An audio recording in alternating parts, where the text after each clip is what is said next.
Jackson trying to escape and run for it, and he's got it and more. Lamar Jackson down the sideline.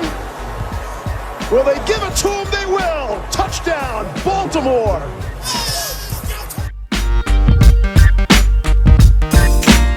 And with 1:17 left to play on Wild Card Weekend, the Hayes in the barn.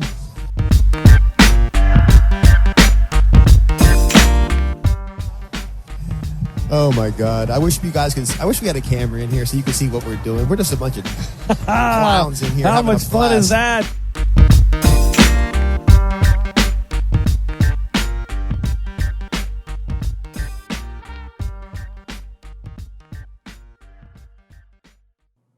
What's up, you guys? It is Jake here coming to you on Wednesday, July 14th. Just wanted to record a little opener here to let you guys know we got something a little bit different for you all today. It is a little short sit-down between Spenny and Ted Nguyen of The Athletic to kind of take a look forward at the Week 1 matchup between the Ravens and the Las Vegas Raiders. Ted, in addition to being one of the great film gurus on social media and on The Athletic, is also a Raiders fan. So Spenny reached out to him, set up an interview. I was originally going to be a part of it, but I received an invite to get down to Jimmy's Famous Seafood on Monday night to watch the Home Run Derby. So shout out to RDT and the boys from Exit 52 for putting on a great event down there. Many beers were had. A lot of fun was had watching the Home Run Derby. Screw you, Pete Alonso. But I just want to let you guys know it's going to be just that today for you all. Like I said, it's running about 20 minutes or so.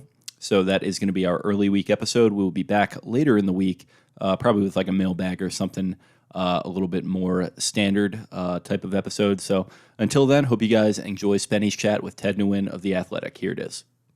All right. I now welcome on a very special guest. It is Ted Nguyen of The Athletic. He is also more importantly famous for his outstanding pizza skills. Ted, how did you get so good at making pizza?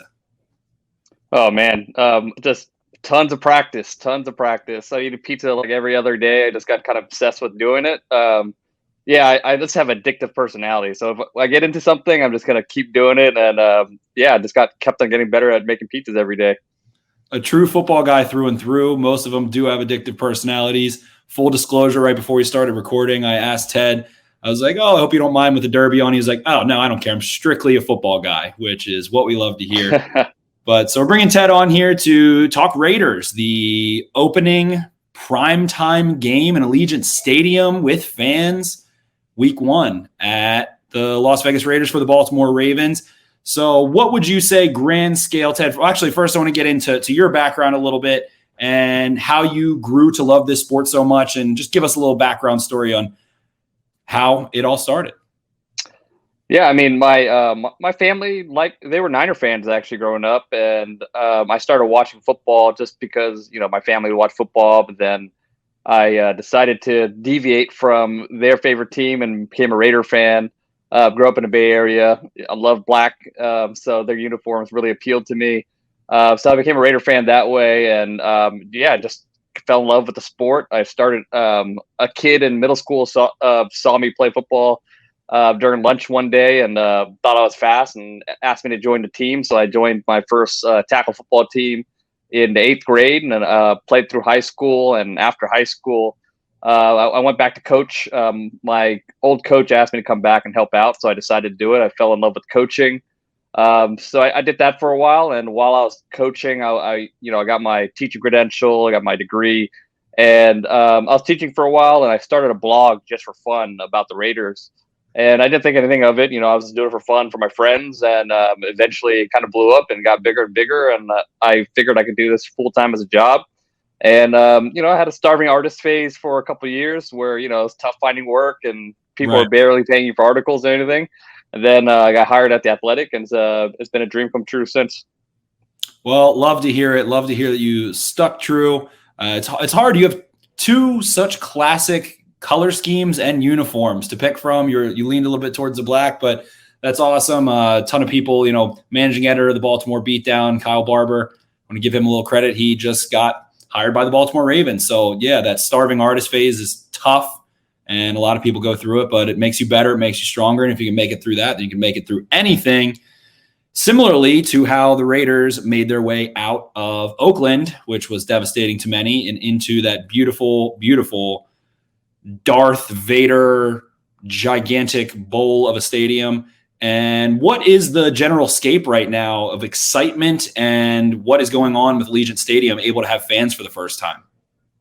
Oh man, I got to go check out the stadium for a couple of games last year, and when you actually you're standing in front of this big black, all black glass, huge stadium, you're just like in awe because there's nothing like it. And like I said, I love black, so that color scheme was just pretty breathtaking to see for the first time. And having to go to the Oakland Coliseum, which was legitimately one of the worst stadiums in the NFL, just years of not updating, years of just letting things neglect. So it was a pretty dramatic difference coming from covering Raider games at the Coliseum to checking out this state-of-the-art brand new stadium in Vegas. And it was just a shame that nobody got to see it last year except for media guys. So I think fans are gonna be really excited.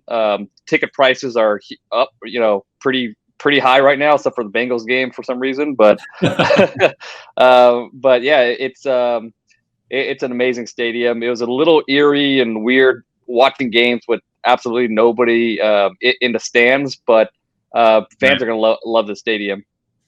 Well, love to hear that. I know that there are a lot of Ravens fans that are planning to make that adventure out to Vegas and get in on those $1,500 seats. The prices for that game individually are through the roof, but wanted to kind of break it up on different sides of the ball. And of course, quickly going through the offseason, the Raiders revamped that offensive line in a very dramatic way. Of course, they go through the draft. They go classic Mike Mayock style, it seems, getting a playoff contending first round pick with playoff experience out of a big school, big Power 5 school in Alex Leatherwood.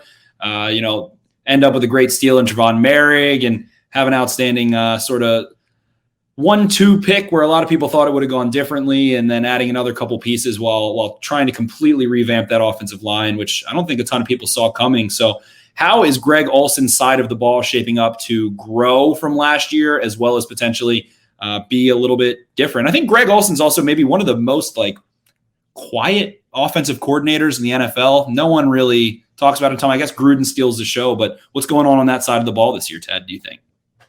Yeah, I mean, he's the offensive coordinator in title, but Gruden's the guy calling the shots. He's the one, putting the plays in. He's the one game planning. He's coaching the quarterback. He's the man running the show. And Greg Olsen does a great job of, helping Gruden out and assisting as well. So I don't want to take credit from him, but it's definitely Gruden's show when it comes to the offense. And the biggest difference is going to be the offensive line. They did a lot of revamping with the offensive line. They felt like they just weren't getting their money's worth from the offensive line last year because of injuries and just not performing. Traded away Hudson. Andre James is a guy that they're very high on. He's going to be the new center. He does not have a lot of snaps. He's a tackle converted to center, but Tom Cable loves him, and this team obviously is showing a lot of faith in him by deciding to go a different direction from Hudson, who was just a rock on his offensive line for a long time.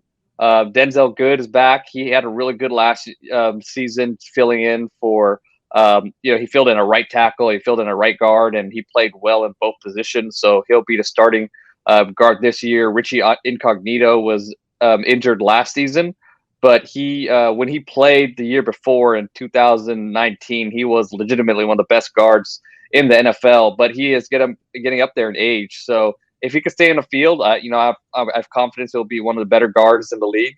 But we'll see how he's able to hold up at his age. And at right tackle, they traded away Trent Brown. Trent Brown had some problems in Oakland. Some people didn't feel like he was making the best effort to stay on the field, and he did not see a lot of action last year because of injury. And obviously, they made a controversial pick in the first round with Alex Leatherwood as the first round pick, and they're naming him the right tackle right away.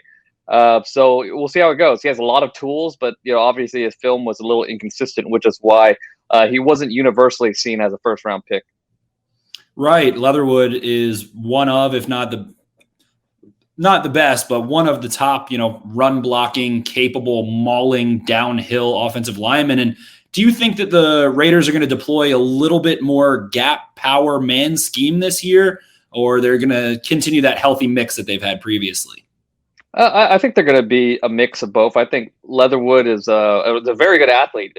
Where he has trouble is with his technique. And Cable's done a pretty good job of coaching up guys in the last few years he's been with the Raiders. So they're confident that they think Cable could fix his technical problems, but it's going to be a huge test against the Baltimore Ravens, who have a very heavy pressure scheme, and that's going to put the young tackle to the test mentally as well as physically. Especially mentally, Wink Martindale will try and overload you and figure out ways to get you to look the wrong way and attack your protections in different ways, as we've discussed in the show so many times. And overall, this passing game feels like it is ready to almost, the Raiders passing game feels like it's at an impasse almost of necessity to explode in ways and have Darren Waller be a centerpiece, see what Henry Ruggs can do in year 2. So where do you think this passing game goes, and what do we maybe see differently from teams of Raiders past?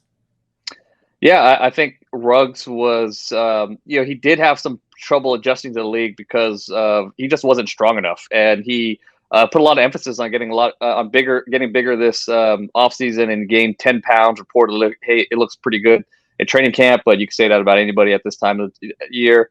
But yeah, Ruggs just couldn't. He got open and he made some plays, but he just didn't have a great connection with Derek Carr last year. There were times where he was open and Carr would miss him, or maybe he ran his route a little bit wrong.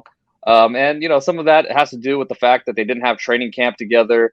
And Carr is a type of quarterback where he really needs to trust his receivers to let the ball go. And he developed that trust with Nelson Aguilar, who had a really good season last year. And I think the Raiders are hoping that some of those targets go to Ruggs, and Ruggs could be as productive, if not more productive, than Aguilar. But a lot of how explosive this passing game is going to hinge on how Ruggs develops. And obviously Darren Waller is the number one receiver. Yeah, he's a tight end, but he's the number one guy in this offense. Another guy that they're really excited about is Brian Edwards, who I had a really high rating on him last year in the draft, and they were able to get him in 4th round. And part of that is because of injuries, and he was injured last year. But if he can stay healthy, he looks like he could be a real physical force on the outside for Carr as well. Absolutely. Brian Edwards, someone I was very high on as well. Ultimate physical capability, just an absolute beast through contact. And Ted, you were actually, funny story of how I really started to become a big fan of your work and what you do on the Tweety Bird app was I was convinced that the Ravens weren't going to take Hollywood Brown, because I kind of looked at the Ravens offense prior to the 2019 draft. And so I was like, okay, well, the Ravens had John Brown and Lamar Jackson kind of struggled to establish a connection. And with guys like A.J. Brown, Deebo Samuel, DK Metcalf, all these bigger targets with bigger catch radiuses, I thought, wow, I could really see them taking a larger receiver. Didn't study a ton on Hollywood Brown. And lo and behold, I was a little bit baffled by the pick and needed to find some quick insight into tape that I hadn't really watched. And you were very high on Hollywood Brown, if I recall correctly, and his ability. What you really turned me on to was he's almost untouchable coming off of the line of scrimmage. So my question is, diving a little deeper into Henry Ruggs, who's someone that I had a very high grade on in this class, how has Henry Ruggs shown, or has he been put in positions where he needs to release? How is he handling NFL cornerbacks? You said that he was struggling size-wise. So that's one player that I've been mightily curious about myself, and we've talked about on this podcast a ton. Yeah, I think I was really high on Brown because he was untouchable at the line of scrimmage, but he wasn't winning because he was just so much more physical than other guys. He just had a really good feel for how to be elusive, and he had great foot speed. So he was able to get away from guys on the line of scrimmage, and I think that he could still be better. He struggled some drops last year, and I think that there were times where Lamar Jackson did miss him, and he was wide open. And if you hit some of those passes, the numbers would have been a lot different for Hollywood Brown. So I'm still high on him. I know some guys are going off the Hollywood Brown train, but as far as Henry Ruggs, there's a few things that Henry Ruggs struggles with when it comes to press coverage, and one of them is he doesn't really close the space on cornerbacks, he makes his moves a little too early. And when you do that, you just make the job easier for the defensive back. And I don't know if that's just from fear of I don't think he's scared of contact, but I think that, when NFL corners get their hands on him, he doesn't really have the strength to kind of knock him away or run through that contact just yet. We'll see how he plays with that added strength. And yeah, just there are times when NFL corners get their hands on him and they just significantly slow him down. And that's one of the things that I really look for in a receiver's ability to run past contact. And that's one of the reasons why that's one of the big concerns I had with Henry Ruggs coming into the draft. So we'll see how that added strength can help him improve in those areas. Absolutely. You always want to see receivers attacking the toes of defensive backs and forcing them to open their hips one way or the other. But flipping over to the other side of the ball, Gus Bradley, Rod Marinelli, two legends in this game.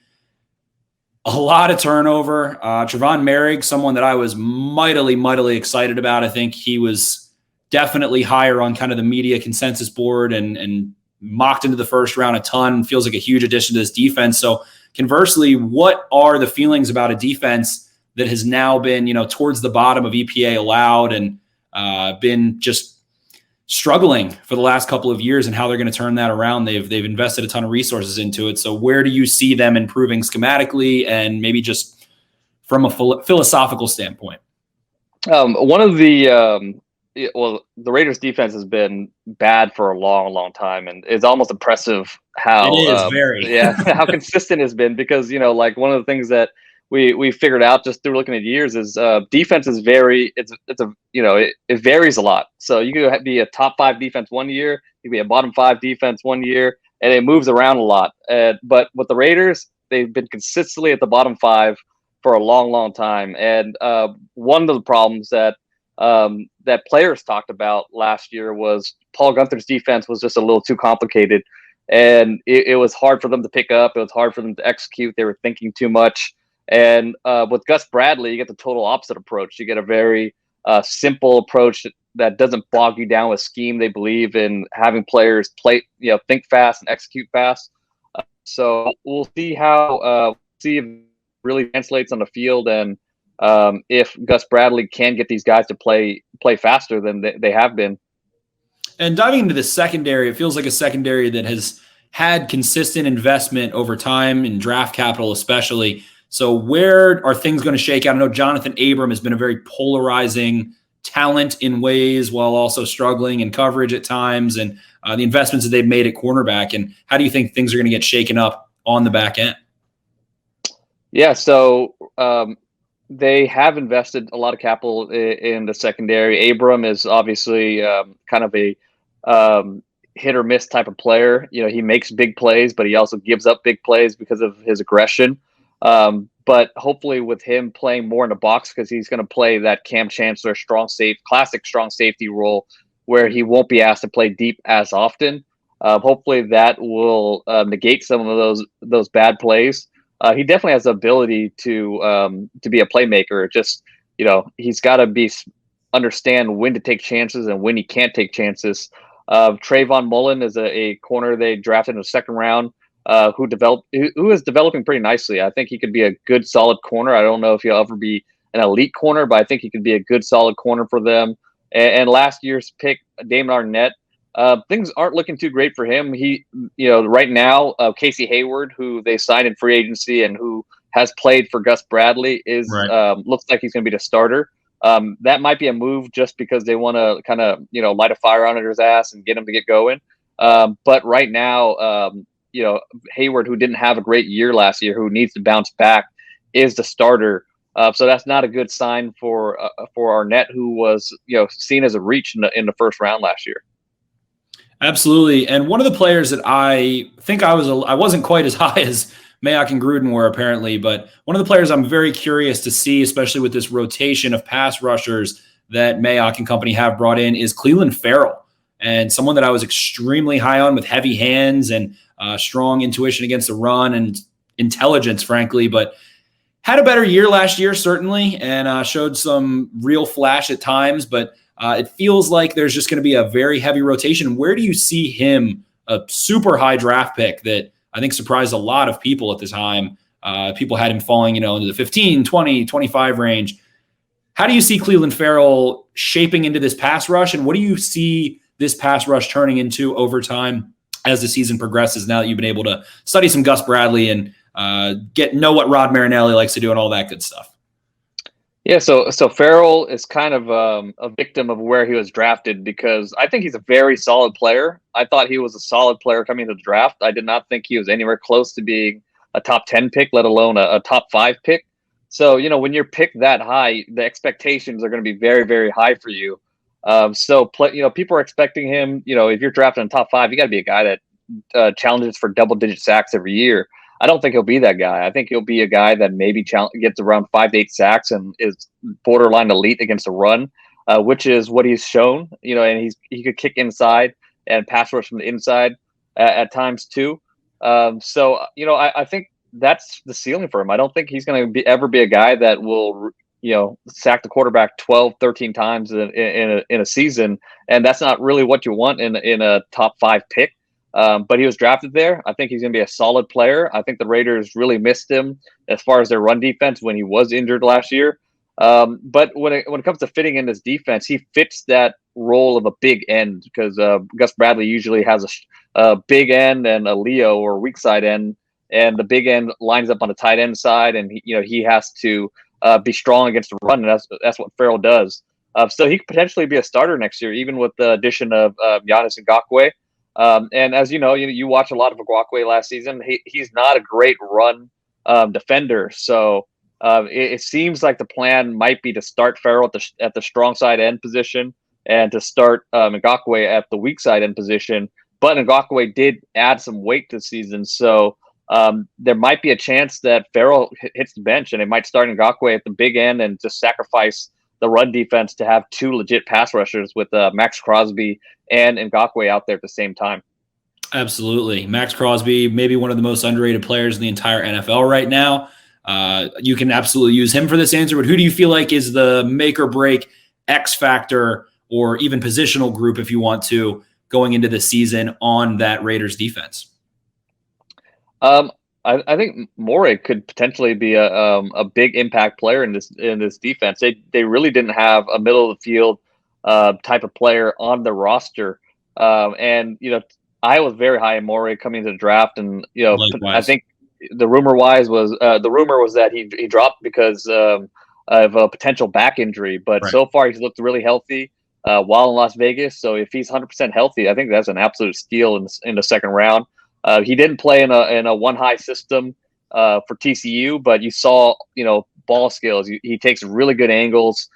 He's a really multifaceted safety. I think will translate into in this defense, and I can't wait to see what he can do at center field, because the Raiders really missed a center fielder, or really haven't had a center fielder with that kind of range in the middle of their defense in a long time. Right, and it allows them to play those middle of the field closed coverages, those cover 1s, those cover 3s, and all that good stuff. So going back to this matchup, it's week 1. It's I don't want to ask you for a prediction necessarily, but just generally, how do you feel about this matchup? And I know that you stay up to date across the NFL. As you said, you're a football guy through and through. So how do you feel about where this Ravens team is and where this Raiders team will be? And looking at this matchup, how do you feel generally this side of this matchup will go? I think it's going to be a high-scoring game. I think in any other week, I would say the Ravens will probably win this one, just because they've been good for so long. That running attack is going to be really difficult for this defense to stop. It's going to be the first game in Gus Bradley's system, and the Raiders just were not very good at stopping the run last year. I don't think they made any huge additions as far as run stoppers. And offensively, it's going to be a big test for that offensive line this new offensive line to handle those blitz schemes that usually it would take a more veteran group to be able to communicate and sort through those pressures. But I think new stadium, Monday Night Football, and I've seen this in the past where you think the Raiders are out of it, and then all of a sudden there's a really high scoring game and they're in it. I feel like it's going to be one of those super high scoring games where whoever has the ball last is going to win. Absolutely. A very exciting matchup. Prime time with fans in Allegiant Stadium. I can't wait for it. Ted, thank you so much for joining us. Is there anything you're working on or that you want to plug before we get you out of here? I'm releasing an article tomorrow. Tuesday is called the language of defensive coverages, and Beautiful. it's really interesting. I did a lot of research on just the language of defenses and coverages and all these different families. It could be a little confusing, but it's I had a lot of fun writing it, so it'll be out tomorrow if you're interested in that. Absolutely. That's what people always ask, where do I start if I want to learn football? And I say, I think you should start with coverages and learn that and then ease your way in where it gets a little faster. But Ted, thank you so much. We really appreciate you coming on, and make sure to give a follow, check out his work on The Athletic, to the maybe best combination of pizza chef and football knowledge that you can find on the internet. Again, thank you so much, Ted, and have a wonderful rest of your evening. You too. Take it easy.